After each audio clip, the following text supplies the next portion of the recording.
Alhamdulillah. Wassalatu wassalamu ala Rasulillah Muhammad ibn Abdullah wa ala alihi wa sahbihi wa man walah. Subhanaka la ilma lana illa ma 'allamtana innaka antal alimul hakim. Rabbi shrah li sadri wa yassir li amri wahlul 'uqdatan min lisani yafqahu qawli. Amma ba'du. Para syarifah, para ibu nyai, pimpinan-pimpinan pondok pesantren, pimpinan-pimpinan majelis ta'lim, para ustadzah, kita doakan semoga selalu dalam limpahan rahmat ridha Allah Subhanahu wa taala, dalam lindungan dan bimbingan Allah Subhanahu wa taala, serta tentu saja semua yang hadir di majelis ini, baik ibu-ibu, kakak-kakak, adik-adik, anak-anak, yang semoga semuanya dirahmati Allah, disayang Allah, dibahagiakan Allah, disayang Rasulullah, disyafaati Rasulullah Sayyidina Muhammad sallallahu alaihi wasallam, insyaallah. Amin ya rabbal alamin. Nabi itu kalau manggil ibu-ibu sekalian, manggil istrinya dengan panggilan kesayangan yang disukai sama istrinya. Ini ajaibnya Nabi Muhammad. Bukan hanya istrinya sih, tapi semua orang-orang yang dekat dengan beliau, beliau tuh suka manggil mereka dengan panggilan-panggilan kesayangan. Coba kita juga ikutin ya, akhlak Nabi Muhammad SAW, nyenengin orang bahkan dengan panggilan kesayangan. Kita semua tahu cerita bahwa Nabi Muhammad tuh suka panggil Sayyidah Aisyah dengan panggilan ya Humaira, wahai yang pipinya kemerahan. Itu sampai malam-malam Bu, bangunin beliau tuh, ketuk pintu, Nabi Muhammad tetap aja panggilannya ya Humaira gitu, wahai yang pipinya kemerahan. Sayyidah Fatimah suka dipanggil sama beliau ya Umma Abiha, wahai anak yang setara ibu bagi bapaknya. Nabi ini banget ya. Jadi Nabi suka panggil orang-orang kesayangannya dengan panggilan kesayangan yang disukai sama orang tersebut, bukan yang kita sukai. Ya, bukan yang kita sukai gitu kan. Kamu panggil suami kamu dengan panggilan hai gemoy, kamu berasanya kayak lucu gitu, dianya belum tentu suka.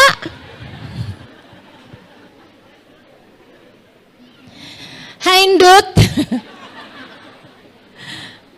gitu ya. Itu dianya belum tentu suka gitu kan. Itu panggilan kesayangannya, panggilan kesayangan kamu, bukan panggilan kesukaan dia.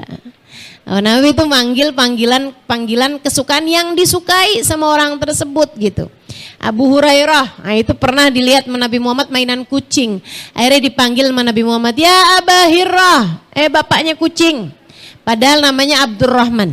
Nabi suka panggil dengan panggilan kesayangan. Salah satu panggilan kesayangannya kepada Sayyidah Aisyah adalah ya Aish. Artinya wahai hidupku. Ya Allah, kalau kita dipanggil begitu sama laki kita, meleleh. Masya Allah, indah ya, luar biasa ya. Nabi manggil kemudian, ya Aish. Dan Sayyidah Aisyah, lebek ya Rasulullah, ini udah hampir ketiduran nih, melek mata. Lebek wahai Rasul. Nabi Muhammad nanya, alaki hajah? Kamu ada hajat nggak sama saya? Hajat suami istri Bu.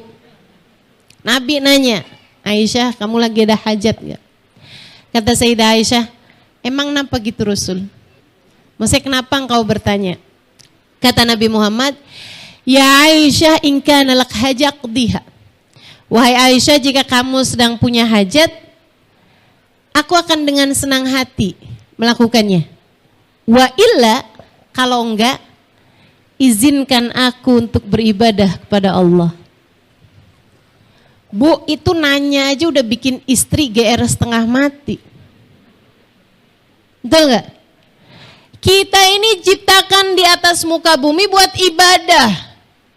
Apalagi Nabi Muhammad, tentu saja beliau diciptakan di atas muka bumi, wa ma khalaqtul jinna wal insa illa liya'budun.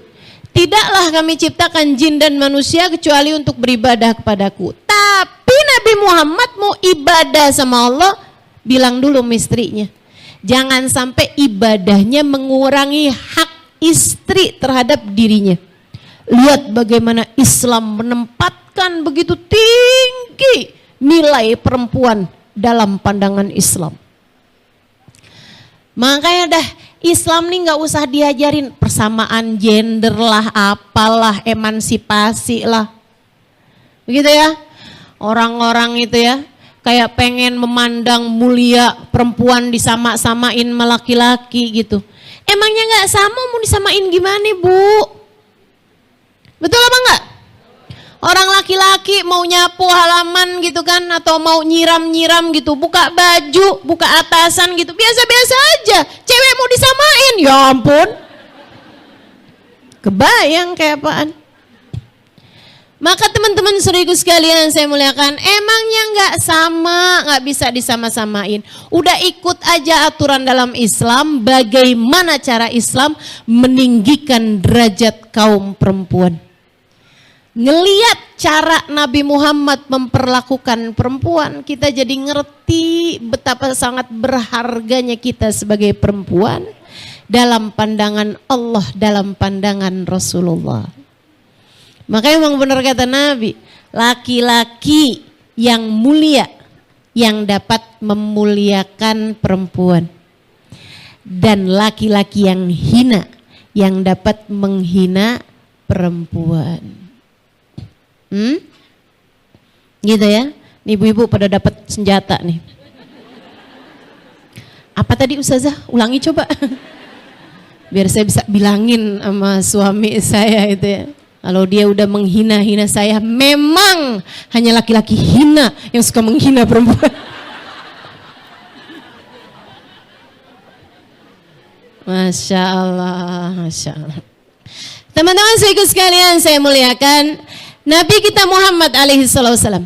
Katanya Sayyidah Aisyah, ya Allah kok Nabi ya mau tahajud, mau ibadah malam, sampai minta izin Mas, ya Allah GR Sayyidah Aisyah.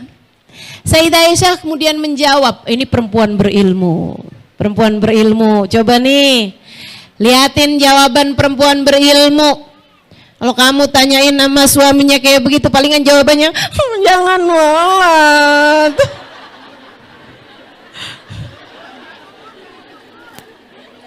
Di sini aja. Gitu lah kira-kira. Masya Allah. Apa jawaban Sayyidah Aisyah? Perempuan berilmu, sekali lagi, perempuan pandai. Mudah-mudahan Allah karuniakan kepada kita ilmu ma'rifat seperti yang Allah karuniakan kepada Sayyidah Aisyah. Amin ya rabbal alamin. Perempuan hebat ini ya. Katanya Sayyidah Aisyah jawab kayak begini nih. Beliau tuh nggak bilang yang gila, Rasul ibadah aja nggak usah pakai nanya saya misalnya, atau nahanin gitu, jangan dong Rasul di sini aja, enggak gitu. Kata Sayyidah Aisyah, wahai Rasulullah, siapa orangnya yang tidak suka engkau berada di sampingnya? Namun siapa juga orangnya yang dapat menghalangkanmu beribadah kepada Allah? Saya nggak mau jadi keduanya gitu. Katanya Sayyidah Aisyah, silahkan wahai Rasulullah, sembahlah Allah seperti yang kau mau. Pintar. Gitu ya.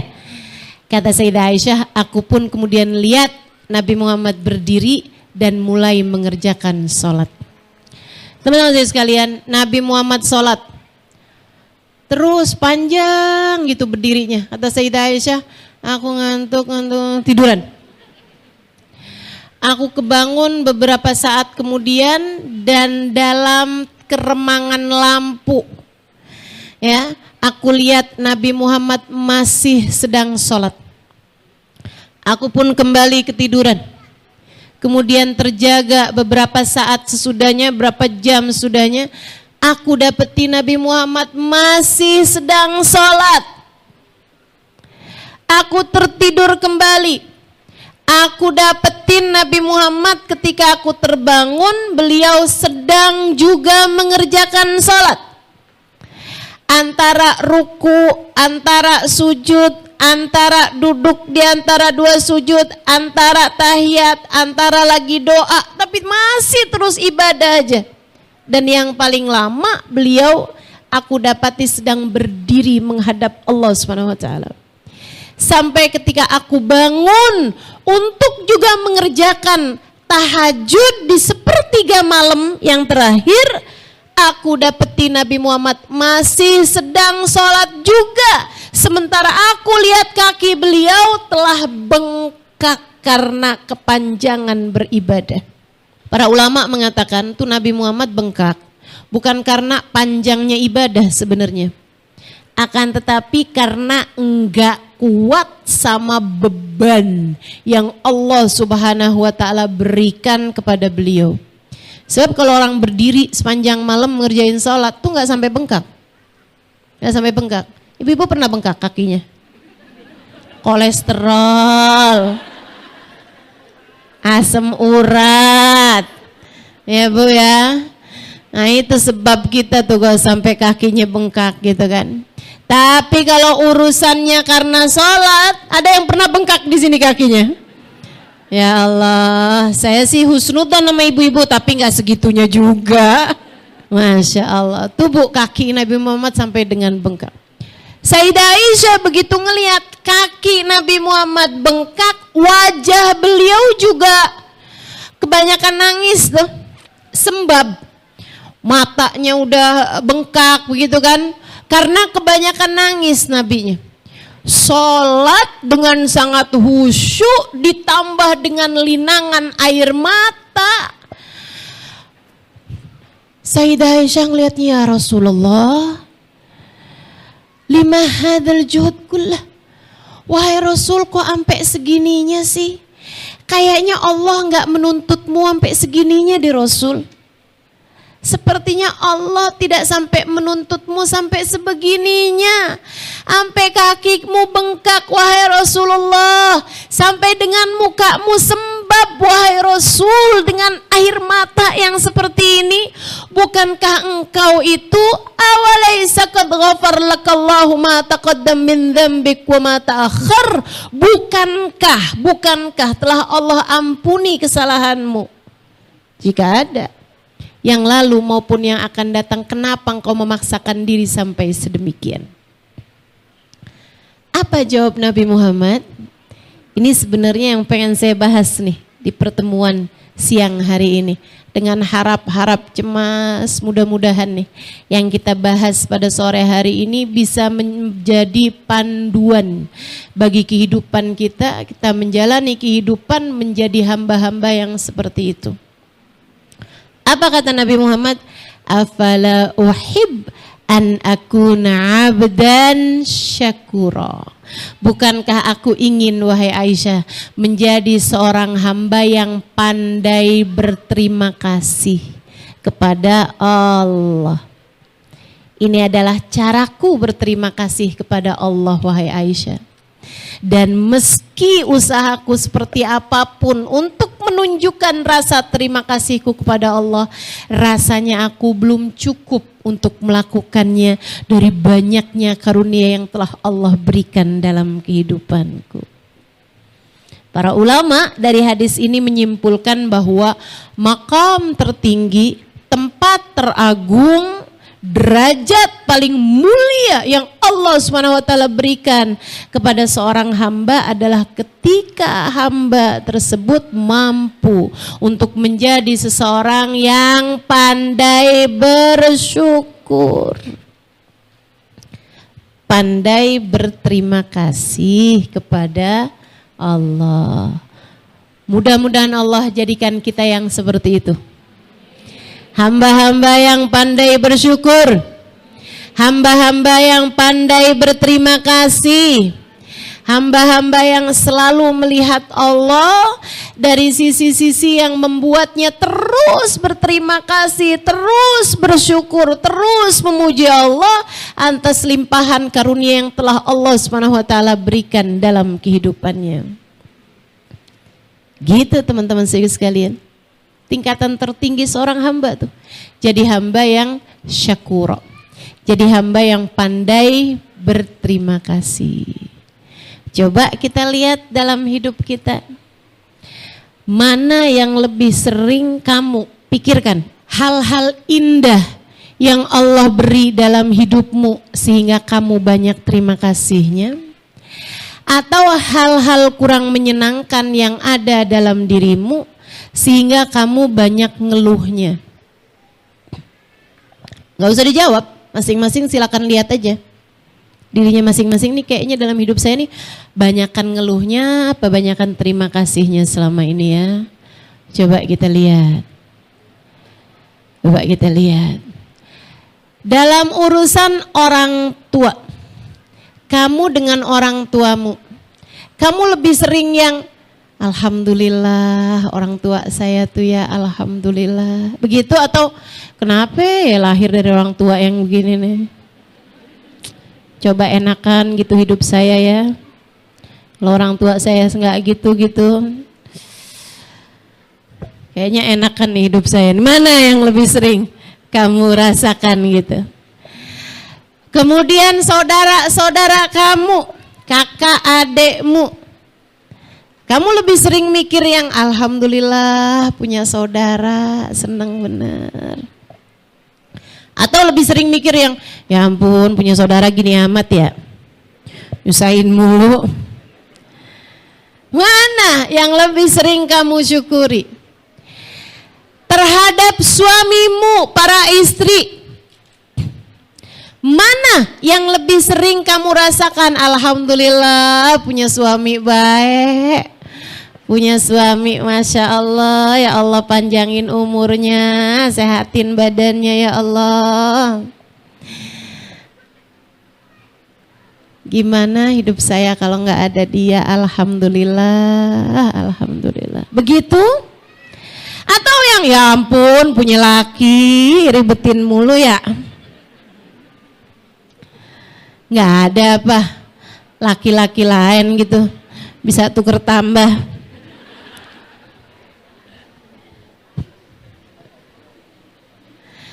Terhadap anak-anakmu wahai para ibu, mana yang lebih sering kamu lakukan?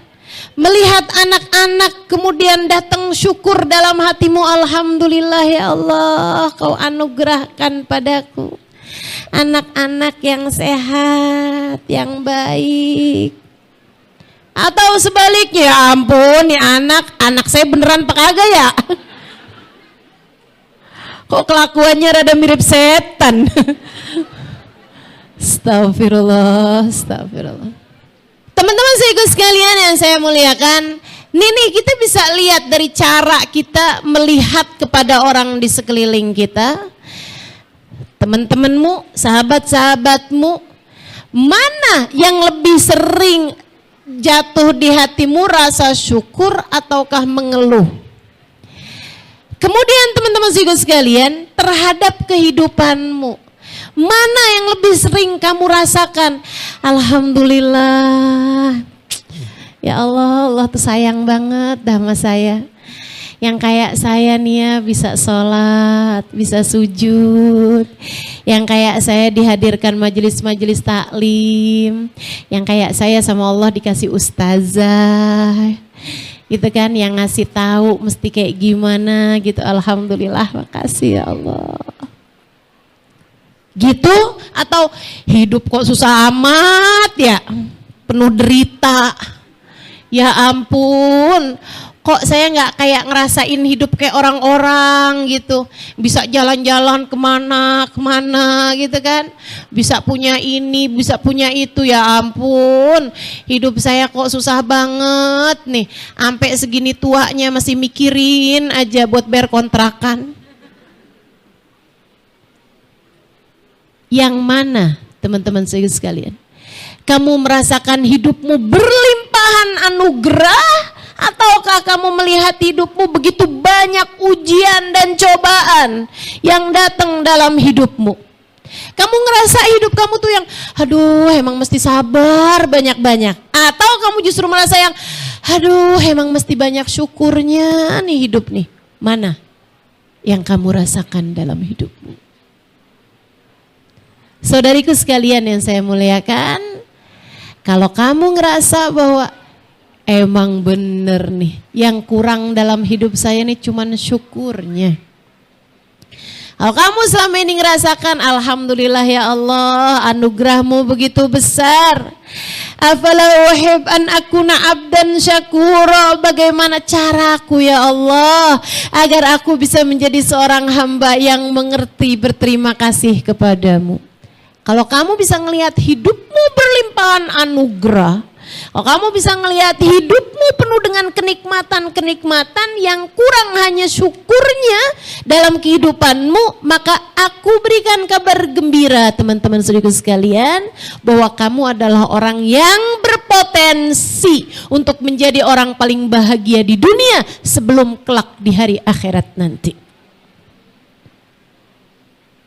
Kamu adalah orang-orang yang sangat mungkin jadi orang yang hidupnya paling bahagia di dunia sampai di hari akhirat. Di dunia sampai di hari akhirat. Enak terus tuh bakarannya. Karena nih saya kasih tahu. Saya udah banyak ketemu orang segala macam lapisan masyarakat. Saya udah banyak ketemu di Indonesia ataupun di luar negeri. Yang kaya-kaya banyak saya ketemu. Banyak saya ketemu orang kaya raya yang duitnya nggak berseri itu, yang kalau mau belanja pakai motong dulu duitnya, duitnya masih belum dipotongin ya. Teman-teman sekalian yang saya muliakan, banyak saya ketemu orang-orang yang seperti itu. Apakah hidup mereka bahagia? Enggak, sungguh enggak. Ketemu sama saya seringnya cerita penderitaan. Ustazah gimana ya caranya menghadapi, waduh susah bener masih ya. Masih banyak aja permasalahan dalam kehidupannya teman-teman sekalian. Oh ternyata kalau saya tanya kepada mereka, apakah hidup kamu bahagia? Jawabannya belum tentu. Saya banyak ketemu pejabat, orang-orang yang punya pangkat dalam masyarakat. Apakah hidup mereka berbahagia? Enggak juga. Ruwet. Belum lagi ngadepin netizen.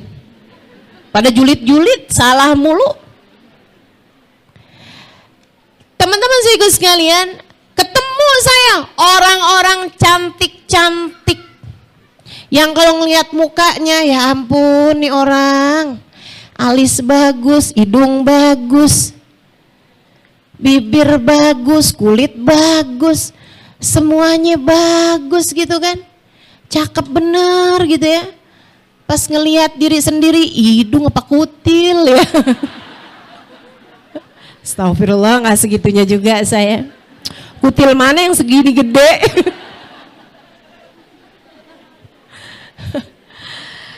Masya Allah. Teman-teman sekalian saya muliakan, apakah hidup mereka bahagia? Enggak juga, belum tentu, enggak juga.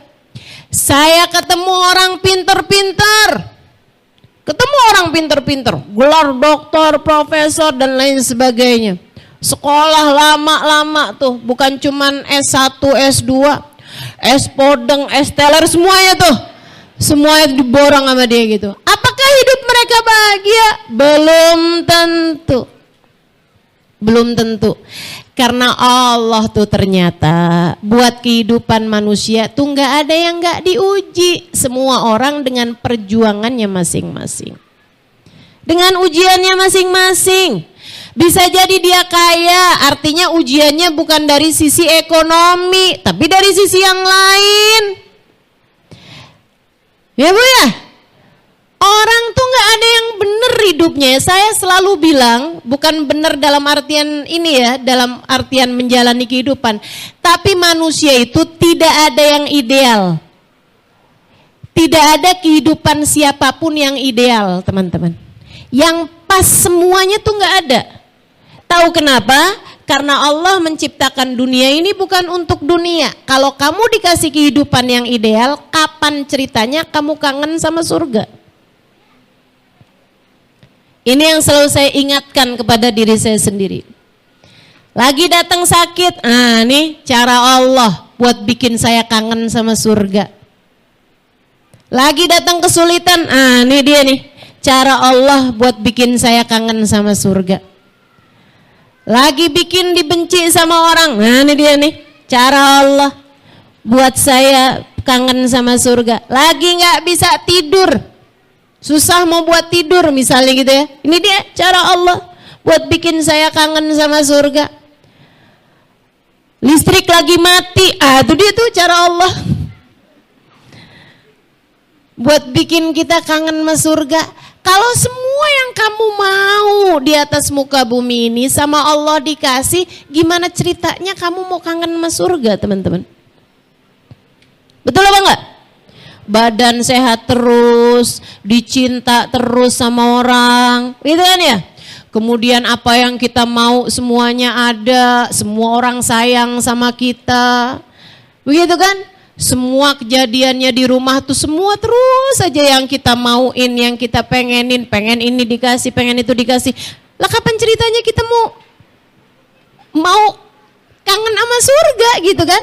Gak ada ceritanya. Kita jadinya terlalu betah hidup di dunia. Padahal dunia ini tidak diciptakan untuk kesejatian, akan tetapi semua yang ada di dunia ini adalah fana, adalah sementara.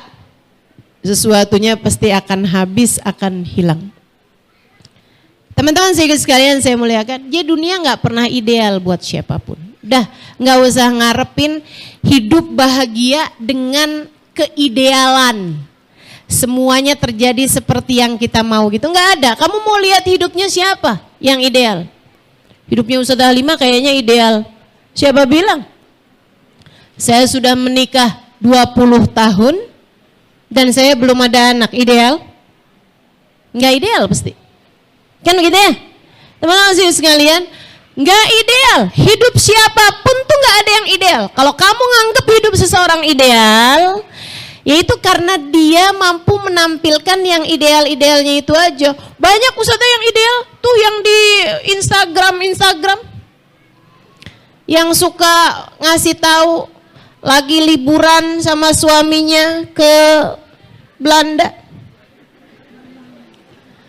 Ma anak-anaknya naik pesawat, duduknya di kelas bisnis, masuk hotel, hotelnya yang bintang 7.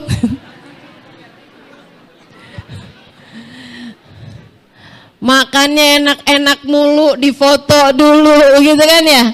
Waduh, tuh kayaknya ideal tuh hidupnya. Ya karena kamu gak jalanin aja. Orang mau menampilkan apa yang dia pengen tampilin, itu gak selalunya sama dengan realitanya, gitu kan ya. Teman-teman sekalian, sekali lagi hidup tidak pernah ideal untuk siapapun.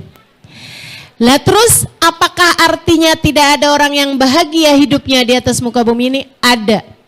Siapa dia? Orang yang pandai bersyukur. Itu dia yang paling bahagia. Dikasih sehat, alhamdulillah ya Allah, jadi enak ibadahnya. Jadi enak ngerjain semuanya.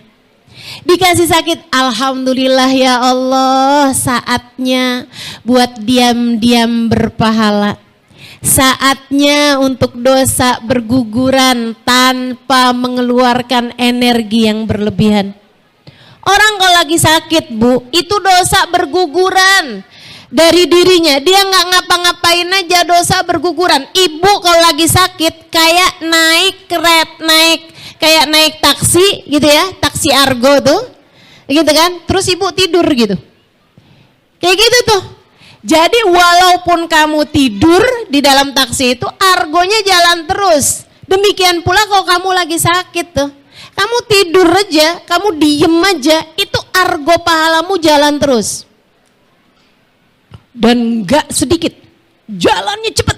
Kata Allah, innama yuwaffas sabiruna ajrahum bighairi hisab. Allah Subhanahu wa taala penuhi kuota pahala orang-orang yang sabar tanpa batas. Tanpa batas, bighairi hisab, nggak ada hisabnya, tanpa batas, nggak ada hitungannya. Bisa banyak banget. Pahalanya banyak, dosa bergugurannya banyak. Yang kata Nabi Muhammad, "Lau araftum ma da'atallah alal ajdam latamannaitum an law kanu judama." Andai saja kalian tahu pahala apa yang Allah berikan kepada para penderita kusta, kalian akan berharap andai waktu hidup di dunia aku kena penyakit kusta. Kalau kamu tahu nilai pahalanya kayak apa. Makanya orang yang pandai bersyukur, lagi dikasih sehat, alhamdulillah ya Allah. Lagi dikasih sakit, alhamdulillah ya Allah. Selalu saja bisa menikmati segala keadaan. Enak terus hidupnya. Enak terus hidupnya. Hamba Allah Subhanahu wa taala nih. Maka kalau kamu tanya siapa yang paling bahagia hidupnya, ya mereka-mereka ini, para kekasih-kasih Allah Subhanahu wa taala, teman-teman. Jadi kalau kamu menganggap bahwa saya pengen hidup saya bahagia, gimana caranya nih biar punya banyak uang, gimana caranya nih biar saya bisa kawin sama laki-laki yang kaya raya, gimana caranya nih biar saya bisa jadi bininya pejabat, misalnya gitu. Kamu sedang salah arah menentukan kemana alamat bahagiamu. Alamat bahagia ada pada hati yang mampu mensyukuri segala keadaan. Alamat bahagia ada pada hati yang selalu mengingat Allah dalam segala keadaan. Karenanya Allah mengatakan tentang mereka, ala inna awliya Allah la khaufun alaihim walahum yahzanun. Ketahuilah sesungguhnya para kekasih Allah la khaufun alaihim, gak punya rasa khawatir, tidak punya rasa ketakutan, tidak dijebak dalam rasa ketakutan, tidak terpenjara dalam kekhawatiran. Mereka hidup dalam damai, mereka hidup dalam kesejahteraan, mereka hidup dalam kesentosaan, mereka hidup dalam kebahagiaan karena mereka menikmati setiap momen yang datang dalam kehidupan. Hamba-hamba paling bahagia, la khauf, nggak punya rasa takut, nggak punya rasa khawatir. Walahum yahzanun, dan mereka tidak punya huzn, tidak punya kesedihan dalam hidupnya. Nggak punya sedih, sedih aja nggak punya, apalagi stres, apalagi depresi, nggak ada, bahagia terus-terusan. Teman-teman, beberapa waktu yang lalu, beberapa tahun lalu saya ada pergi ke Aceh. Ada satu daerah pertama itu ya yang saya ngisi kajian di situ. Ada satu daerah itu teman-teman, ada makamnya seorang waliullah di sana dari marga Bilfaqih, Abdurrahman Bilfaqih. Beliau makamnya di situ, beliau sama istrinya. Ya, ada makamnya beliau bersama dengan istrinya di makam tersebut. Nah, di depannya itu sekarang dibangunkan satu monumen. Jadi itu ada makamnya Habib Abdurrahman Bilfaqih bersama dengan istrinya, gitu ya. Kemudian di belakangnya, nih kayak misalnya nih kayak gini nih ya, kayak gini ya. Sebelah situ tuh ada makamnya beliau bersama dengan istrinya, sebuah bangunan. Di situnya tuh masjidnya beliau, yang dulunya dibangun sama beliau, nah itu masjidnya gitu. Di sininya nih, dulunya rumahnya penjaganya. Nah sekarang udah nggak ada rumah penjaganya, dibuat sama orang-orang sebuah monumen. Nah di monumen tersebut itu ketulis banyak nama-nama. Ternyata itu adalah nama orang di kampung tersebut yang meninggal dunia karena tsunami.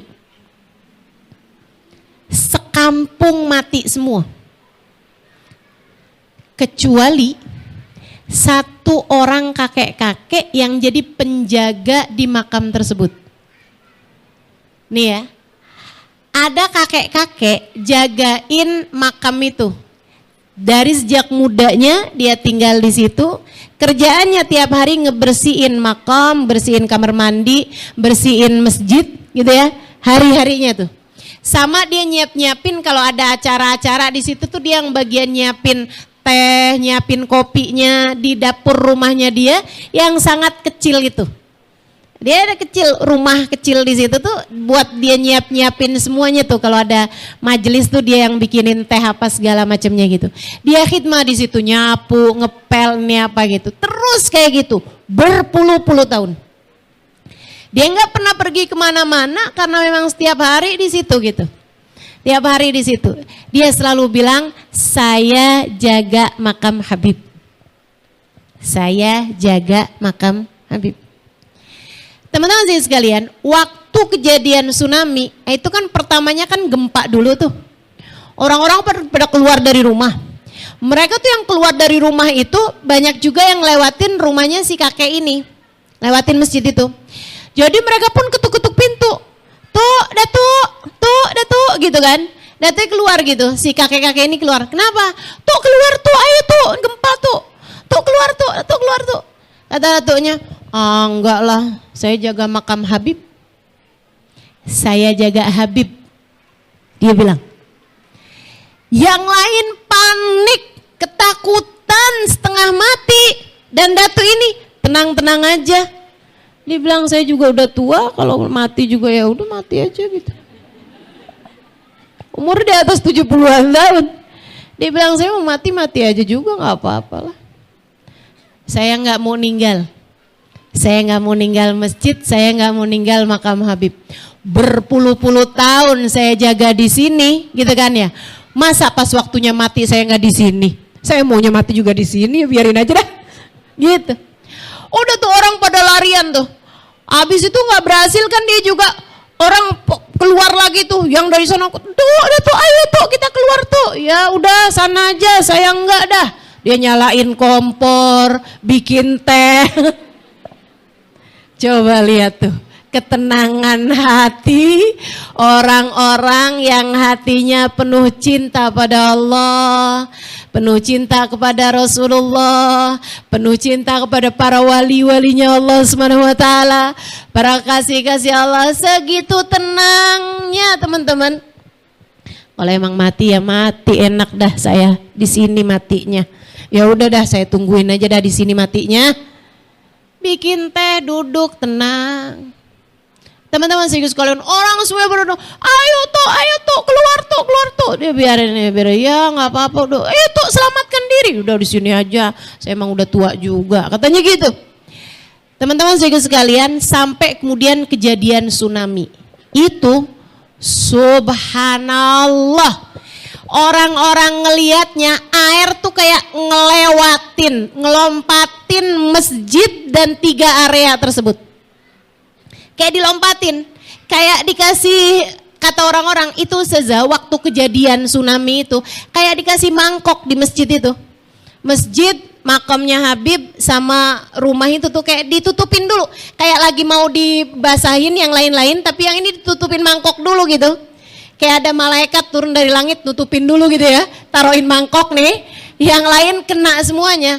Itu masjid sampai karpetnya nih bahkan gak basah. Tsunami berapa tuh, 30 meter kabarnya ya tingginya, itu karpet masjidnya gak basah teman-teman. Subhanallah gak, Allah jagain para kekasih-kasihnya, luar biasa benar. Termasuk si kakek itu yang ada di area situ, dia di dalam rumahnya aja minum teh santai, baca zikir, nungguin mana dia nih katanya mau mati. Mati saya. Sampai habis selesai kejadian tsunami semuanya, itu dia kayak nggak terjadi apa-apa gitu. Dia di dalam rumahnya nggak terjadi apa-apa, nggak ada yang namanya tumpang tindih barang-barang ini apa segala macam. Dia tenang-tenang aja, biasa-biasa aja, tenang hati, tenang pikiran, tenang badan, tenang zikir pada Allah Subhanahu wa taala. Sampai begitu selesai tsunami, dia adalah satu-satunya orang di kampung tersebut yang masih hidup. Semua mati. Itu yang lari-lari, kayak selamatin diri kayak gitu kan. Ya udah nggak apa-apa kamu aja. Itu ya, semuanya tuh mati gitu. Coba ada di antara mereka, kayak kakek nggak pergi, ya udah deh saya di sini juga deh gitu. Malah selamat dia. Masya Allah, Masya Allah. Bagaimana para walinya Allah SWT, la khaufun alaihim, gak punya rasa khawatir. Ibu-ibu, saya kasih tahu, yang banyak menyiksa dirimu dalam kehidupan adalah rasa khawatir, rasa sakit. Makanya Allah ketika menyebutkan ujian-ujian di atas muka bumi ini, yang nomor satu Allah sebut adalah rasa khawatir. Kata Allah Subhanahu wa ta'ala, wala yabluwannakum bisyai'in minal khauf. Disebut duluan sama Allah, khauf duluan. Kenapa? Karena manusia ini ketakutannya terhadap sesuatu lebih menyiksa dia daripada sesuatu tersebut. Ingat awal-awal corona, ketakutan terhadap COVID, ketakutan terhadap corona lebih besar daripada penyakit coronanya itu sendiri. Seringkali seperti itu, bukan begitu? Ingat apa nggak ingat? 2 tahun yang lalu teman-teman saudaraku sekalian, sampai orang borong-borong makanan, sampai susu apa tuh? Susu yang nggak jelas itu ya, namanya susu beruang, gambarnya naga, ternyata isinya susu sapi. Ya ampun, bener-bener nggak jelas. Yang minum bukan sapi juga, yang minum orang. Itu teman-teman saya sekalian, sampai setengah mati dicarinya. Kenapa tuh? Orang khawatir, orang takut. Sampai ada orang awal-awal COVID itu ya, dia sakit, dia kirain dia itu COVID, akhirnya dia memutuskan untuk bunuh diri. Ini jadi nggak terbunuh karena penyakit, terbunuhnya justru karena ketakutannya sendiri. Saya pernah baca satu jurnal, satu tulisan dari seorang dokter pakar di Amerika, pakar kesehatan di Amerika. Dia bilang 90% penyakit yang dialami oleh manusia, 90%-nya adalah ketakutan. Yang sungguh-sungguh penyakitnya hanya sekitar 10% saja. Sisanya 90%-nya adalah ketakutan. Ketakutan terhadap penyakit. Betapa ketakutan terhadap insomnia seringkali lebih berbahaya dari penyakit insomnianya itu sendiri. Betapa ketakutan terhadap menopause seringkali lebih berbahaya daripada menopausnya itu sendiri. Seringkali ya, ketakutan terhadap ditinggalkan sama suami itu lebih menakutkan daripada yang benar-benar ditinggalin sama suaminya. Rasa takutnya itu loh, rasa khawatirnya itu loh. Itu teman-teman yang banyak menyiksa orang. Nah Allah cerita, katanya Allah, ada hamba-hambaku yang aku amankan dari segala ketakutan. Siapa mereka ya Allah? Aulia Allah, para kekasih-kekasih Allah. Hatinya tenang terus-terusan. Mau ada apa, nggak panikan. Guru saya Mbah Mun tuh, Kiai Haji Maimun Zubair suka bilang, orang mukmin enggak gampang gumunan. Orang mukmin enggak gampang kagetan. Orang mukmin enggak gampang takutan. Sebab orang mukmin tahu bahwa apapun yang Allah tetapkan adalah yang terbaik. Sehingga dia enggak ngerti, dia enggak masalah gitu kan. Dia nggak tahu, akan tetapi dia tenang hatinya. Kenapa? Karena dia tahu yang mengendalikan, tahu segala sesuatu. Teman-teman saudara sekalian, belajar deh dari naik pesawat. Kamu kalau naik pesawat, Kadang-kadang kalau naik pesawat nih ya, kalau pesawatnya lagi tenang-tenang aja gitu kan, sampai bisa tidur di pesawat. Saya paling gampang banget dah tidur di pesawat. Dan saya liatin orang-orang juga pada banyak pada tidur di pesawat. Apalagi kalau udah malam-malam pesawatnya gitu kan ya. Ya ampun, dibawa naik ke atas tuh pertama tuh udah kayak diindung-indung ngantuk bener gitu. Kadang pesawatnya belum ini aja, belum mulai terbang bener gitu, kitanya udah ke alam mana tahu udah tuh. Ngantuk banget, enak banget. Itu teman-teman saya sekalian, kamu bisa tenang sampai tidur naik pesawat, padahal kamu nggak kenal loh sama pilotnya. Ada nggak di sini yang kalau mau naik pesawat kenalan dulu sama pilotnya? Nggak ada. Segitu tenangnya gitu kan. Kenapa kamu sampai bisa tidur di atas pesawat padahal kamu nggak kenal sama pilotnya? Padahal bisa jadi pilotnya lagi stres, aku pengen bunuh diri, tapi bunuh dirinya nggak mau sendirian dah, sekalian nih semua penumpang saya ajak bunuh diri, kan bisa aja begitu. Tapi kita tenang gitu. Dalam hidup kamu, yang pilotnya yang tahu segala sesuatu, Allah Subhanahu wa Ta'ala, pilot kehidupan kita.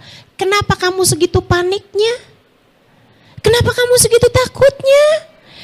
Pilotnya Allah, Bu, nggak usah takut sama apapun.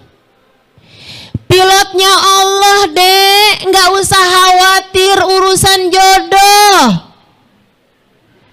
Pilotnya Allah, Bu, nggak usah segitu khawatirnya curigaannya sama suami. Pilotnya Allah, Mbak, nggak usah takut segitunya urusan rejeki. Hidupmu udah diatur, hidupmu sedang dijalankan oleh yang mengerti segala sesuatu. Kamu yang tenang di dalam pesawat kehidupanmu, cukuplah dengan kamu berkata, wa ufawwidu amri ilallah, innallaha basirum bil ibad. Aku serahkan seluruh kehidupanku, urusanku kepada Allah. Aku tahu Allah Maha mengetahui segala urusan yang terbaik bagi setiap hamba-hambanya. Yang tenang, duduk yang tenang dalam pesawat kehidupanmu. Silakan nikmati, tidur apa yang tenang, yang enak, gak usah khawatir. Kan begitu? Dah, mulai hari ini pokoknya inget-inget aja. Setiap kali datang ketakutan, astagfirullah, astagfirullah, astagfirullah. Kok saya segitu gak percayanya sama Allah? Gituin aja. Lagi datang sakit, panik segala macam, astagfirullah, astagfirullah. Kok saya segitu nggak yakinnya sama Allah? Allah udah bilang faida maridtu fahuwa yashfin, katanya Nabi Allah Ibrahim. Apabila aku sakit maka Allah lah yang menyembuhkanku. Udah, gak usah khawatir. Lagi pula Allah udah bilang juga, la yukallifullahu nafsan, aku tidak akan membebani seorang hamba di luar batas kemampuannya. Udah, Allah yang ngatur kehidupan, dia bilang gak akan aku bebani hambaku di luar batas kemampuannya. Di dunia ini, semua ujian, semua musibah, semua perih, semua luka, semua galau, semua ketakutanmu, semua apapun yang kamu takutkan, itu tidak akan terjadi di luar batas kemampuanmu, teman-teman. Gak usah khawatir itu. Gak usah khawatir. Jangan biarkan hidupmu disiksa oleh kekhawatiran. Jangan biarkan hidupmu disiksa oleh ketakutan. Jangan biarkan hari-harimu terpenjara dalam kegalauan. Jalanin hari-hari dengan penuh sukacita. Jalani hari-hari dengan penuh rasa syukur. Kan gitu ya? Makanya kalau saya ditanya, kenapa kita perlu bersyukur dalam kehidupan? Ya karena kita tahu bahwa kehidupan kita ini udah ada yang ngatur. Yang ngaturnya tahu yang terbaik. Jadi yang perlu kita lakukan hanyalah berterima kasih kepadanya. Yang telah mengaturkan yang terbaik dalam hidup kita. Insya Allah. Lagi pula nih ya, nih saya kasih tahu. orang itu kalau bersyukur bakal disayang sama Allah. Ibu, gak usah jauh-jauh. Ibu saya kasih percontohan. Ibu punya 2 anak. Dua-duanya ibu kasih, ibu sayangin, ibu suka beli-beliin hadiah gitu. Jangan 2 deh, 3 deh. 3 nih, ibu punya anak 3. 3-tiganya ibu sayangin, ibu kasih, ibu suka beli-beliin sesuatu gitu kan. Kalau ibu pergi-pergi dari mana-mana ibu bawain oleh-oleh gitu. Cuman perlakuan mereka itu bisa bikin kamu bisa jadi tambah sayang, tambah cinta atau enggak gitu. Yang satu nih, kalau dikasih dia bilang, iya makasih. Udah gitu doang. Kalau dikasih apa-apaan, nak, nih mama tadi habis beliin kamu sepatu baru gitu. Iya makasih. Yang satu, mama ngapain sih, ini sepatunya jelek banget sih. Ini mama bukan sepatu nih mana, ini mestinya mau buat lempar anjing nih. Yang satu lagi begitu dikasih sepatu, dia buka, ya ampun mama baik banget. Mama makasih ya ma. Cakep banget sepatunya, ya ampun. Mudah-mudahan mama banyak rezekinya, kasih ya ma ya. Siapa di antara ketiga anak tersebut yang akan kamu kasih lebih? Setiap kali kamu pergian atau kamu punya uang, yang kebayang muka yang mana? Yang ketiga, pasti itu udah pasti. Makanya itu yang Allah Subhanahu wa ta'ala sebutkan. Allah cinta kepada hambanya yang pandai bersyukur. Allah cinta sama hambanya yang pandai berterima kasih. Teman-teman saudaraku sekalian, dan saya dapati para wali-walinya Allah, para kekasih-kasihnya Allah, para ulama-ulamanya Allah, rata-rata tuh yang kayak begitu tuh hidupnya tuh seneng mulu. Saya jumpa sama Hubabah Zahra, itu mukanya senyum terus. Kalau tanyain gimana Hubabah kabarnya, alhamdulillah, alhamdulillah, lakal hamd ya Rabb, alhamdulillah. Saya bayangin ya Allah, Allah pasti seneng banget punya hamba Hubabah Zahra nih. Saya ketemu Hubabah Nur bintu Alwi, sampai sekarang saya nggak tahu mukanya dia kalau lagi nggak senyum. Saya cerita tuh di buku Bidadari Bumi yang pertama, bagaimana seorang perempuan yang saya ketemuin di bis, wanita di bis judulnya, itu bisa-bisanya mobil ngerem mendadak karena takut nabrak seorang anak yang melintas di jalanan. Itu sampai dari kuatnya ngerem sampai si ibu ini terpelanting bolak-balik sampai berdarah, sampai dahinya terbentur ke pintunya bis. Saya nggak bisa ngebayangin kayak apa tuh pada sakitnya badannya, kayak apa pusingnya kepalanya, dan kayak apa perihnya lukanya karena dia sempat pegangan tangannya malah masuk tuh ke besi yang menonjol, dan itu besinya kemudian merosot gitu kan, akhirnya masuk nih besinya nih ke tangannya, darahnya muncrat. Dan itu waktu kejadian yang seperti itu bibirnya tersenyum kemudian bilang makasih ya Allah.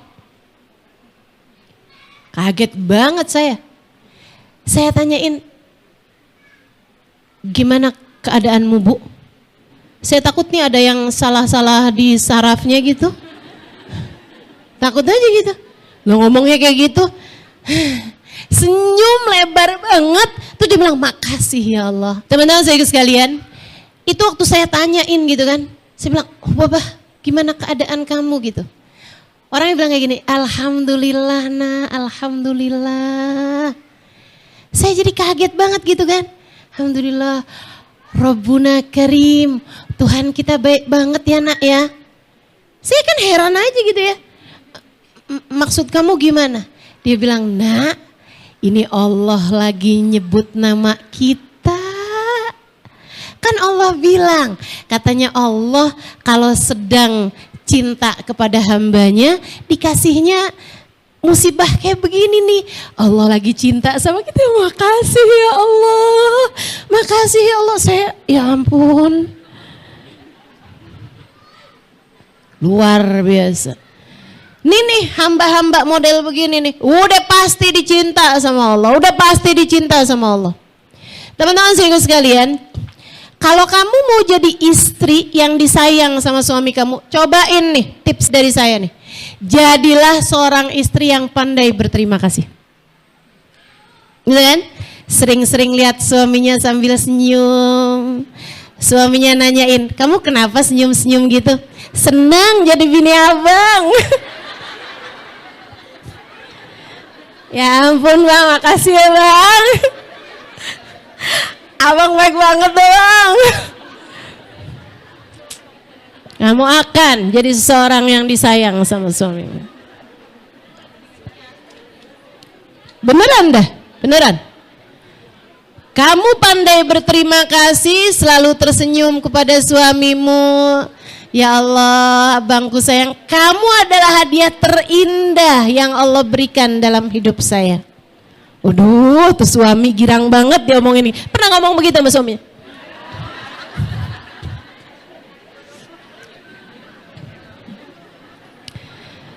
Ya Allah Bu, bisa-bisanya loh ibu tuh loh.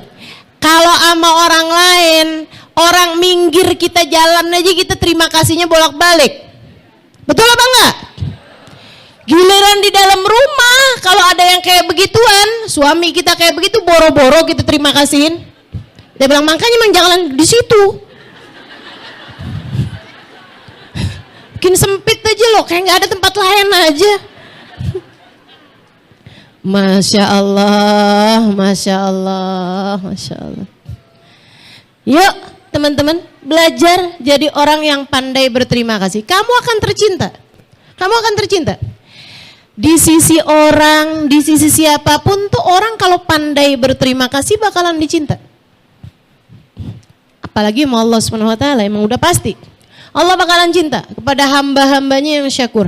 Sampai Allah SWT bilang, wa qalilun min ibadiyas syakur. Dikit kata Allah, dikit. Hambaku yang pandai berterima kasih itu dikit banget. Kalau kita bisa jadi salah satunya, itu adalah sebuah tanda besar bahwa kamu adalah seorang yang pantas disayang, dicinta Allah Subhanahu wa Ta'ala. Jadi mulai sekarang, tiap kali kamu datang ngeluh-ngeluh apapun aja, coba tanya balik sama hati kamu. Coba tanya balik sama hati kamu. Tiap kali kamu ngerasa, nih kayaknya duit saya nih, dompet saya nih udah tipis banget ya.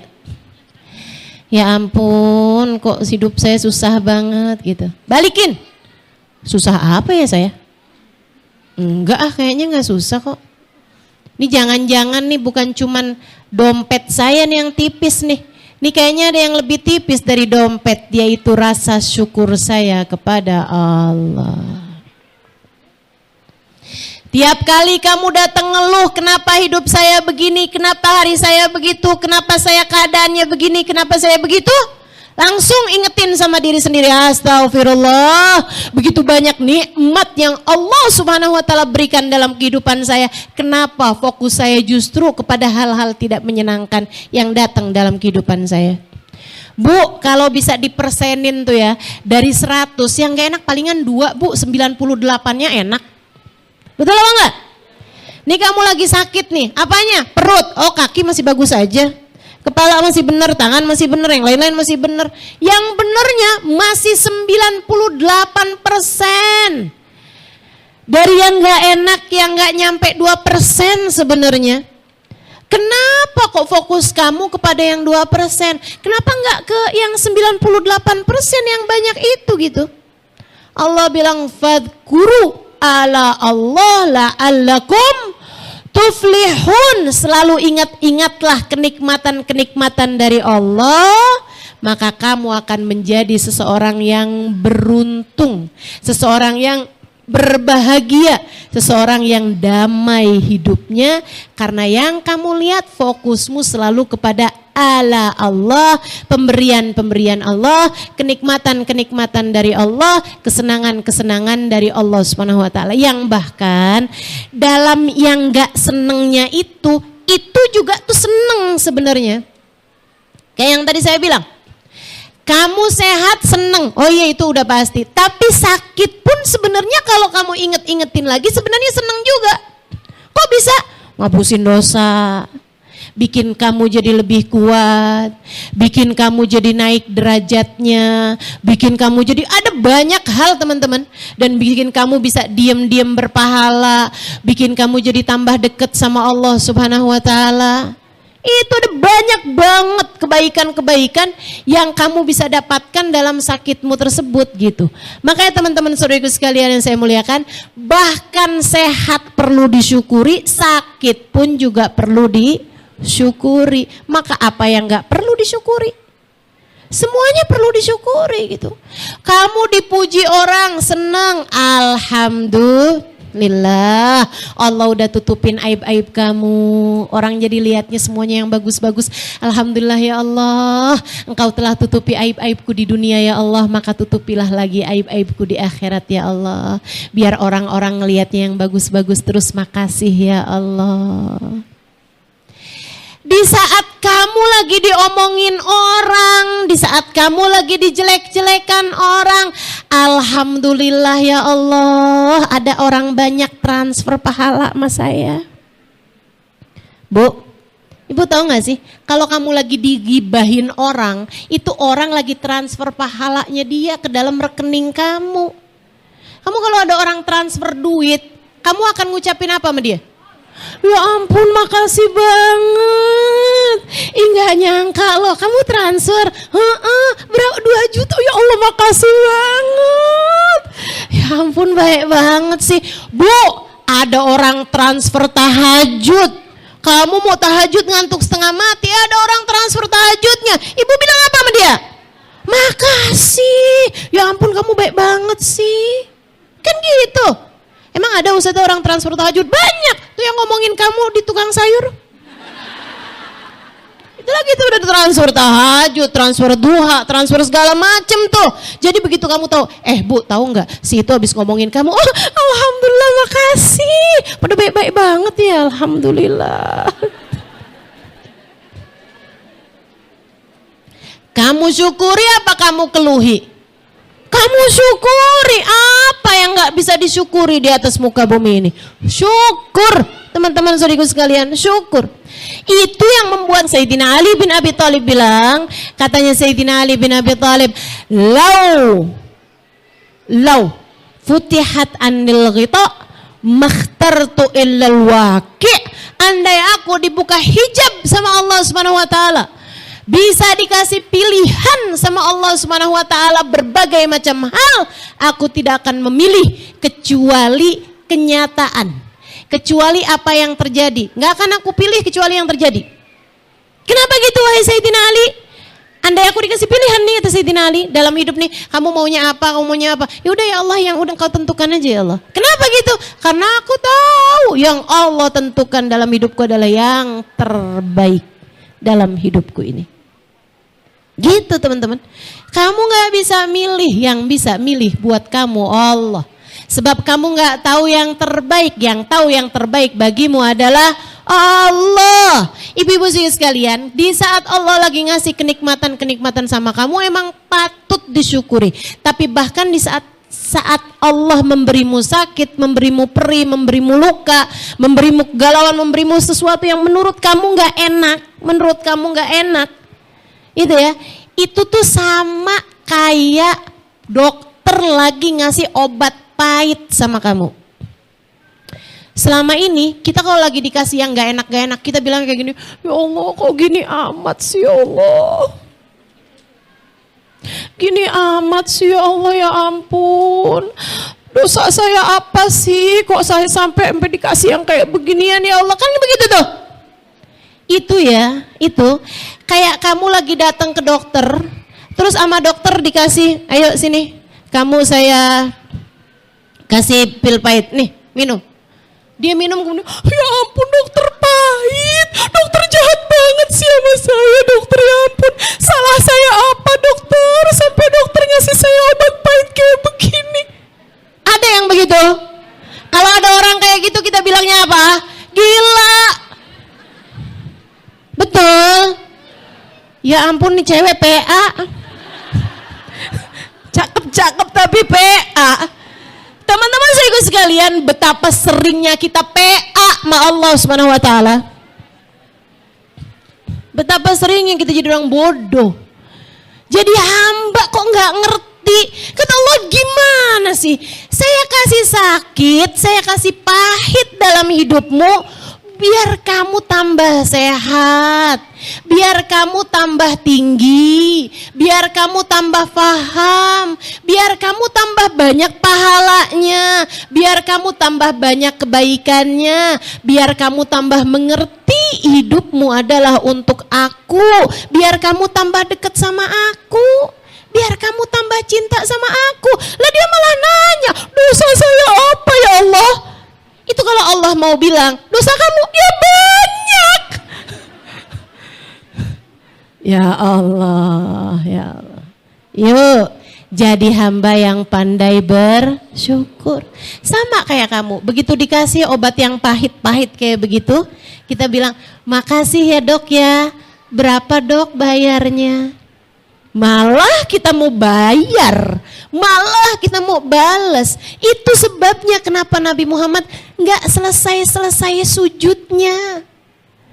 Karena Nabi Muhammad mau bilang, ya Allah makasih, ya Allah makasih, ya Allah makasih.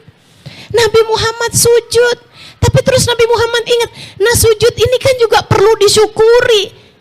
Jadi saya syukurnya dengan apa? Ya udah dengan sholat. Tapi ini kan sholat juga kenikmatan baru lagi yang begitu nikmat, rasanya harus saya syukuri. Dengan apa saya bersyukur kepadamu ya Allah? Ketika seorang hamba tidak tahu lagi bagaimana cara bersyukur atas kenikmatan yang Allah Subhanahu wa taala berikan padanya, maka berarti dia telah mencapai pada hakikat syukur yang sesungguhnya. Kata Nabi Muhammad ketika Sayyidina Abu Bakar bertanya mengenai hal ini, Nabi Muhammad bilang, ajzuka ani syukri syukru. Wahai Abu Bakar, ketidakmampuanmu, kamu merasa diri tidak mampu bersyukur, itu adalah hakikat syukur yang sesungguhnya. Kamu udah nggak tahu lagi gimana caranya berterima kasih nih. Terima kasih gimana caranya? Ya udah kamu taat. Tapi kan taat itu juga kenikmatan yang harus kita syukuri juga. Jadi caranya gimana? Ya udah banyakin sujud. Tapi kan sujud itu juga sebuah kenikmatan yang harus kita syukuri juga. Gimana dong caranya? Ya udah banyak nyebut nama Allah. Tapi di saat kita nyebut nama Allah tuh nikmat, hati kita damai, hidup kita tenang. Kan itu harus disyukuri juga. Gimana cara bersyukurnya? Ya udah nggak ada. Jadi ajzuka an syukri syukru. Ketika kamu sudah nggak ngerti lagi bagaimana cara berterima kasih, karena setiap kali kamu hendak berterima kasih, kamu kepentok sama kenikmatan baru lagi yang harus diterima kasihin lagi. Terus seperti itu, kamu tidak mampu lagi untuk mensyukurinya, kamu udah nyerah, ya Allah saya nggak ngerti caranya berterima kasih. Sebab setiap kali aku berterima kasih dengan apapun, itu adalah kenikmatan baru yang kau berikan padaku. Maka bagaimana caraku berterima kasih padamu ya Allah? Saat itulah kamu telah mencapai hakikat syukur yang sesungguhnya. Teman-teman sekalian, terakhir, kamu dalam hidupmu tuh harus terus-terusan bersyukur. Gitu ya. Kenapa? Karena Allah sudah berjanji, la in syakartum la azidannakum. Jadi kalau saya tanya kenapa kita perlu bersyukur, yang pertama biar hati kita bahagia terus-terusan. Gitu ya. Gitu kan? Kemudian yang kedua, kenapa kita perlu bersyukur? Karena kita tahu bahwa apapun yang Allah tetapkan dalam kehidupan adalah yang terbaik. Kemudian yang ketiganya ini, kenapa kita perlu bersyukur dalam kehidupan? Teman-teman sekalian saya muliakan, yang pertama biar kamu berbahagia. Yang kedua, karena kita paham bahwasanya apapun yang Allah tetapkan adalah yang terbaik. Dan yang terakhirnya, kenapa? Ada banyak hal ya, tapi udah 3 aja lah biar gampang inget-ingetnya. Kenapa kita perlu bersyukur? Teman-teman sekalian, la in syakartum, biar kamu ditambahin terus kenikmatannya. Ini penting. Dengerin saya, kamu kalau pengen sesuatu hal dari kenikmatan itu terus bertambah, apapun aja bentuknya, terutama dalam hal urusan ibadah, cobain buat syukurin sesuatu tersebut, pasti bakal ditambahin. Teman-teman sekalian, kenapa orang kaya kebanyakan makin kaya? Karena mereka mensyukuri kekayaannya, sehingga sama Allah terus-terusan ditambahin kekayaannya. Kenapa orang pinter makin pinter? Karena mereka memang menganggap nilainya yang perlu disyukuri adalah ilmu. Sehingga setiap kali mereka dapat ilmu, ya Allah senangnya. Terus dia syukurin, terus dia hargain ilmu tersebut, disyukurin terus gitu. Lama-lama tambah terus ilmunya. Kenapa ahli ibadah, ahli taat semakin juga tambah banyak taatnya. Kenapa orang soleh semakin soleh hari demi hari? Kan betul itu ya? Karena mereka mensyukuri kesolehannya, mensyukuri ibadahnya sehingga sama Allah ditambahin. Dan kenapa ahli maksiat tambah hari tambah banyak maksiatnya? Karena mereka menghargai kesenangan maksiat tersebut, mereka suka mensyukuri kesenangan maksiat tersebut. Habis pacaran seneng gitu kan, nah rasa seneng mereka, syukur mereka membuat Allah kemudian ngasih lagi tuh maksiat. Tambah lagi maksiatnya. Makanya kalau kamu ngerasa kok saya susah ya buat bangun tahajud, saya kasih tahu caranya. Kamu niatin mau bangun tahajud, kamu pasangin alarmnya dan lain sebagainya. Kamu bertaubat dari dosa-dosa kamu sepanjang hari tersebut, minta maaf dulu sama suami dan lain sebagainya sebelum tidur, gitu ya. Karena seringkali yang bikin kita nggak bangun adalah karena dosa-dosa kita di waktu siang, teman-teman. Tahajud itu undangan, hanya akan Allah bangunkan untuk mendatangi undangannya hamba-hamba yang sedang disayang sama Allah SWT. Kalau udah bikin kesalahan, Allah nggak bangunin. Kata Allah, nggak mau aku undang kamu. Orang kamu udah bikin salah kok kemarin. Sama aja ke ibu-ibu kan, kalau anak lagi bikin salah apa-apa kan kita malas ketemunya. Kan begitu, Allah juga suka kayak gitu tuh. Nah tuh, jadi kita taubatin dulu ini apa segala macam, minta sama Allah SWT, ya Allah bangunin saya, baca akhir dari surat Al-Kahfi, akhirnya aja, satu ayat terakhir dari surat Al-Kahfi. Qul innama ana basyarum mithlukum yuha ilayya annama ilahukum ilahu wahid faman kana yarju liqa rabbih falyamal amalan salihan wa la yusyrik bi ibadati rabbih ahada. Baca itu, kemudian habis selesai baca itu, selain sebelumnya baca Bismillahirrahmanirrahim 21 kali. Nih ya, ilmu buat yang kepengen bangun malam. Baca Bismillahirrahmanirrahim 21 kali. Habis selesai itu, selain doa-doa yang lain-lainnya ya, kamu baca Subhanallah 33 kali apa segala macam, itu tidak terkait dengan urusan bangun malam. Tapi yang terkait sama urusan bangun malam, baca Bismillahirrahmanirrahim berapa kali tadi? 21 kali tanpa Bismillahirrahmanirrahim. Maksudnya tanpa didahului Bismillahirrahmanirrahim. Kalau didahuluin baca Bismillahirrahmanirrahim, terus baru baca Bismillahirrahmanirrahim, jadinya berapa? 22, itu maksud saya. Baca 21 kali Bismillahirrahmanirrahim, habis itu baca ayat itu. Qul innama ana basyarum mithlukum yuha ilayya faman kana yarju liqa rabbih falyamal amalan shalihan wa la yusyrik bi ibadati rabbih ahada. Qul innama ana basyarum mithlukum yuha ilayya annama ilahukum ilahu wahid faman kana yarju liqa'a rabbih falyamal amalan shalihan wala yusyrik bi ibadati rabbih ahada. Kemudian doa, ya Allah bangunkan saya pada waktu yang terbaik di sisimu ya Allah. Saya minta bangunkan saya jam 4. Niatin, kemudian kamu pukul bantal kamu 4 kali, kemudian kamu balik bantalnya, kamu tidur. Tuh teman-teman saya sekalian, kerjain itu. Kamu akan bangun. Biidznillah, kamu akan bangun. Nah kalau bangun, paksa diri gitu ya, buat bangun, kemudian sholatlah. Kalau kamu bisa sholat, habis selesai sholat itu, kamu sujud syukur. Ini poin penting. Kamu sujud syukur. Habis selesai sujud syukur, kamu doa, ya Allah makasih, udah dibangunin malam ini ya Allah makasih, ya Allah makasih. Ya Allah dan terimalah di sisimu ya Allah, kabulkan hajat-hajatku ya Allah, dekatkan aku di sisimu, bangunkan lagi aku besok-besok ya Allah, makasih ya Allah.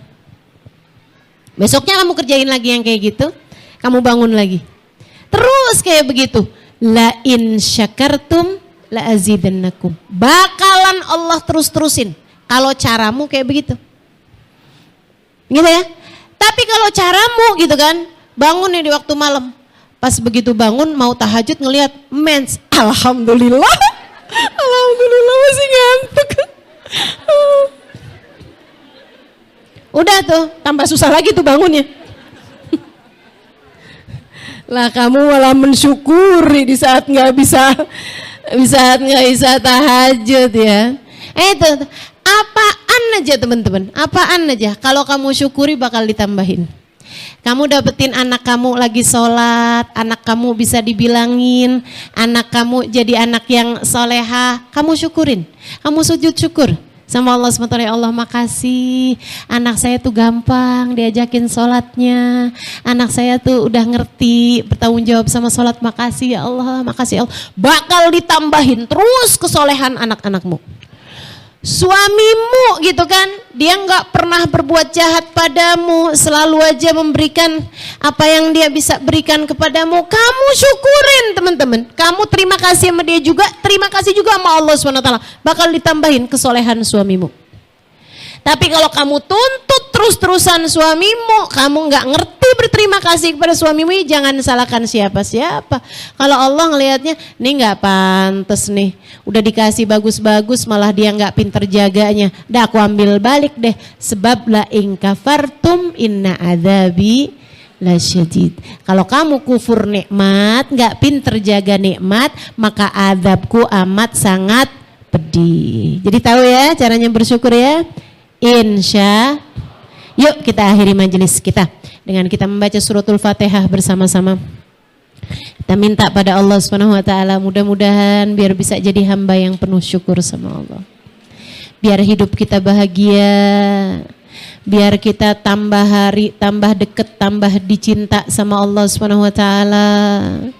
Dengan kita faham bahwa apapun yang Allah tetapkan adalah yang terbaik bagi kita. Biar ngerti jadi hambanya Allah Subhanahu wa ta'ala itu harus bagaimana. Dan biar ditambah terus kenikmatan demi kenikmatannya. Kita syukuri iman Islam kita sampai dengan ajal datang menjemput kita dalam husnul khotimah, dalam keimanan yang terbaik, dalam kebahagiaan kedamaian hati insyaallah. Ala hadhihi niyah bikun niyah salihah jami'ah syamilah ila hadratin Nabi Muhammad sallallahu alaihi wa ala alihi wasallam. Al-Fatihah. Bismillahirrahmanirrahim. Alhamdulillahirabbil alamin. Ar-Rahmanir Rahim. Maliki yaumiddin. Iyyaka na'budu wa iyyaka nasta'in. Ihdinas siratal mustaqim. Siratal ladzina an'amta 'alaihim ghairil maghdubi 'alaihim waladdallin. Amin. Allahumma bihaqqil Fatihah, bihurmatil Fatihah, bibarakatil Fatihah taftah lana abwabal khair, tu'amilana muamalat ahlal khair, takfina wa iyyahum jami'al fitan wal mihan wa bu'us wadir. Innaka wali kulli khair mutafaddil bi kulli khair birahmatika ya arhamar rahimin. Allahumma inna nas'aluka ziyadatan fid din, barakatan fil umur, wa sihhatan fil jasad, wa sa'atan fil rizki, wa taubatan qabla al maut, wa syahadatan 'indal maut, wa maghfiratan ba'dal maut, wa afwan indal hisab, wa amanan minal adab, wa nasiban minal jannah, wa razuqna an-nadhar ila wajhikal karim. Allahumma afina min bala'ik wa auzi'na syukra ni'maik. Allahumma afina min balaik wa uzi'na syukra ni'maik wa adikna barda afwik wa halawata munajatik. Allahumma adikna barda afwik wa halawata munajatik. Ya Allah, jauhkan kami dari segala bala. Ya Allah, jauhkan kami dari segala bala. Dan karuniakanlah kepada kami kemampuan bersyukur kepadamu ya Allah. Jadikan kami hamba-hambamu yang pandai berterima kasih. Jadikan kami hamba-hambamu yang pandai berterima kasih. Jadikan kami hamba-hambamu yang pandai berterima kasih.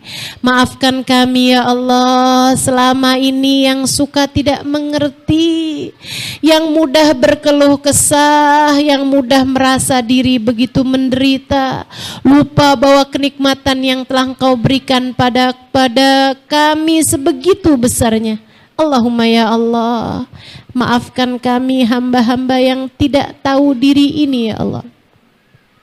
Maafkan kami hamba-hambamu yang tidak tahu diuntung ini ya Allah.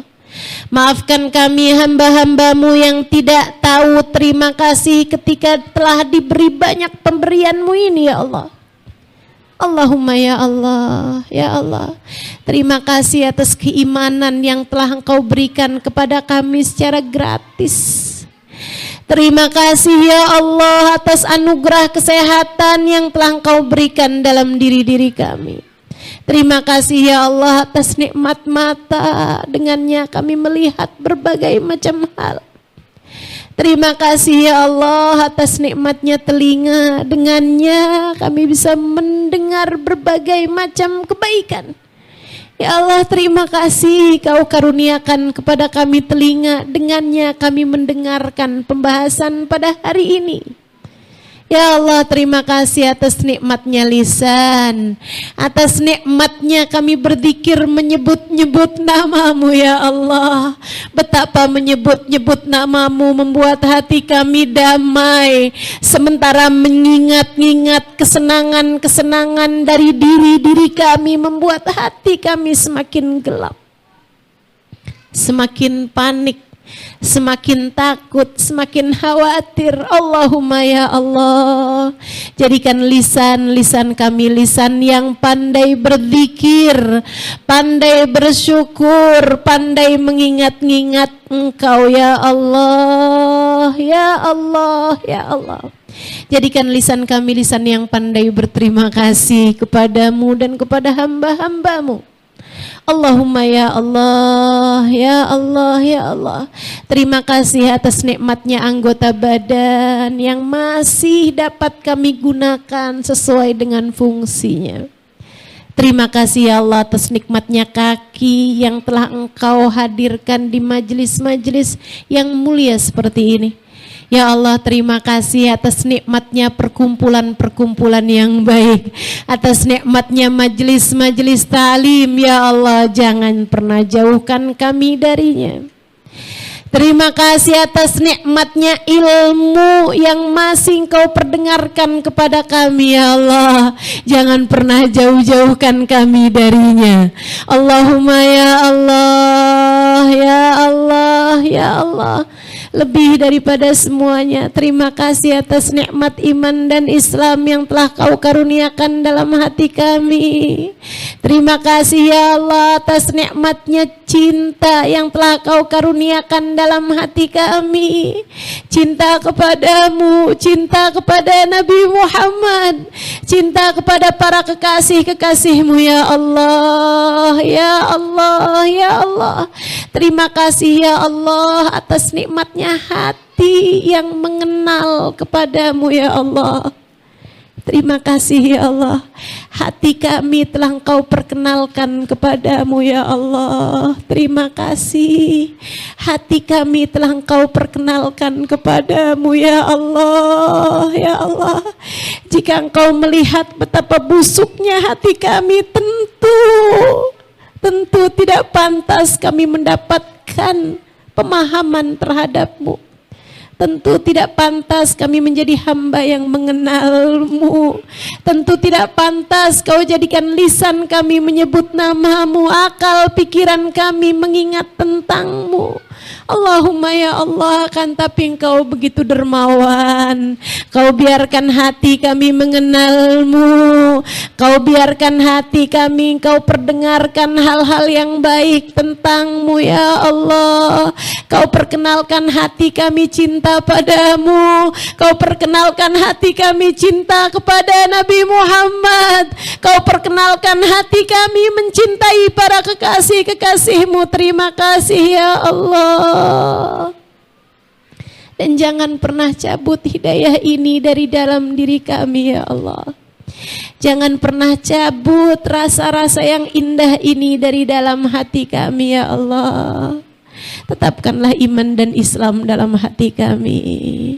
Tetapkan cinta dan kasih sayang dalam hati kami. Tetapkan hati kami mengenal-Mu ya Allah. Sampai datang ajal menjemput kami ya Allah.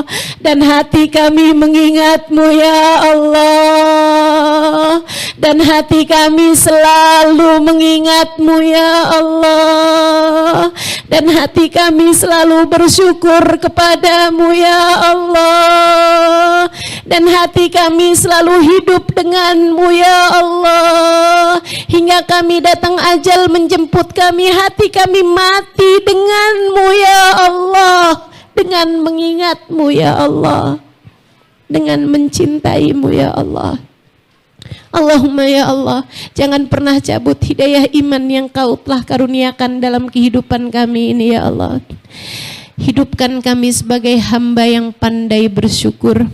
Matikan kami pula sebagai hamba yang pandai bersyukur. Di dalam kubur kami, jadikan kami hamba yang pandai bersyukur. Di padang mahsyar nanti, kumpulkan kami dengan orang-orang yang pandai bersyukur. Di padang mahsyar nanti ya Allah, jadikan kami digiring di belakang Sayyidus Syakirin, manusia yang pandai berterima kasih padamu, baginda kami Nabi besar Muhammad sallallahu alaihi wa ala alihi wa sahbihi wasallam, yang telah mengatakan afala wahibbu an akuna abdan syakura ya Allah. Jangan jauhkan kami dari Nabi Muhammad. Jangan jauhkan kami dari Nabi Muhammad ya Allah. Kami di dunia aja udah senang kalau kami lagi sholawatan kepada Nabi Muhammad, lagi ucap salam kepada Nabi Muhammad, lagi dengerin cerita tentang Nabi Muhammad. Kami minta di hari akhirat nanti ya Allah, biar bisa pandang wajah Nabi Muhammad, biar bisa dengar suara Nabi Muhammad, biar bisa salaman sama Nabi Muhammad, biar bisa cium wangi Nabi Muhammad, biar bisa digiring di belakang Nabi Muhammad ya Allah, ya Allah, ya Allah. Allahumma ya Allah, ajarkan terus kepada kami bagaimana cara menjalani kehidupan seperti yang Kau mau. Jangan biarkan kami dikuasai hawa nafsu, jangan biarkan kami terpedaya bisikan setan, jangan biarkan kami terbawa arus dunia yang semakin melenakan ya Allah. Jadikan kami hidup denganmu ya Allah, bimbing kami ya Allah, bimbing kami ya Allah, pandu kami ya Allah, hingga kami dapat menjadi hamba seperti yang Engkau mau. Allahumma ya Allah, bimbing seluruh keluarga kami, anak-anak kami, suami kami, kedua orang tua kami, saudara-saudari kami, sahabat-sahabat kami, semua orang-orang yang pernah berbuat baik kepada kami, bimbing semuanya ya Allah. Yang pernah hadir di majelis-majelis bersama dengan kami ya Allah, bimbing kami semuanya ya Allah. Jadikan kami hamba-hambamu yang pandai bersyukur. Allahumma Rabbana atina fid dunya hasanah wa fil akhirati hasanah wa qina adzabannar. Da'wahum fiha subhanakallahumma wa tahiyyatuhum fiha salam. Akhiru da'wana anil hamdulillahi rabbil alamin. Taqabbalallah minna wa minkum, taqabbal ya karim. Mudah-mudahan bermanfaat. Kurang lebihnya mohon maaf. Billahi taufiq wal hidayah wal afu minkum. Wassalamualaikum warahmatullahi wabarakatuh.